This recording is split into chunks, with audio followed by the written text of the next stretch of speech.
विविध कारणांमुळे 16, 17, 18 वर्षाच्या मुलांचे घरातून पडून किंवा निघून जाण्याचे प्रमाण सध्या प्रचंड वाढले आहे। छोट्या छोट्या कारणांवरून किंवा काही कारण नसताना घरातून निघून जाण्याचे फॅड सध्या वाढले असून आता पालघरमधून एक 18 वर्षीय मुलगा घरातून निघून गेल्याची माहिती समोर आली आहे। आयुष ध्रुवांस हा 18 वर्षीय मुलगा 3 एप्रिल पासून बेपत्ता झालाय। माहितीनुसार 3 एप्रिल रोजी गुरुवारी रात्री 8 वाजेच्या दरम्यान आयुष हा बाहेरून घरी आला आणि त्याने सांगितलं की मित्राला बुक देऊन येतो। तेव्हा त्याच्या वडिलांनी त्याला सांगितले अगोदर जेवून घे नंतर जा। मात्र तो बोलला नाही, अगोदर मी बुक मित्राला देऊन येतो आणि मग येऊन जेवतो असे बोलून तो बुक ठेवलेली बॅग घेऊन घरातून निघून गेला।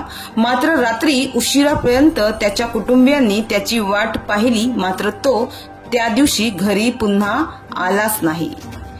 तर आजपर्यंत तो घरी परतलाच नाही। आयुषच्या कुटुंबियांनी सर्वत्र त्याचा शोध घेतला, त्याच्या मित्रांकडे विचारपूस केली, मात्र त्याचा कुठेच पत्ता लागला नाही। तर आयुषच्या कुटुंबियांनी पालघर पोलीस ठाण्यात त्याच्या मिसिंगची तक्रार दाखल केली आहे।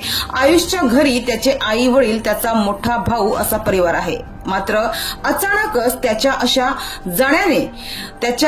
जाण्याने म्हणा अथवा तो अशा प्रकारे बेपत्ता झाल्याने त्याचे कुटुंबीय चिंतित असून आयुष कुणालाही कुठेही दिसून आला तर त्यांनी पालघर पोलीस ठाण्यात किंवा 7559182834 अथवा 9730255742 या नंबरांवर संपर्क साधावे असे आवाहन करण्यात आले आहे।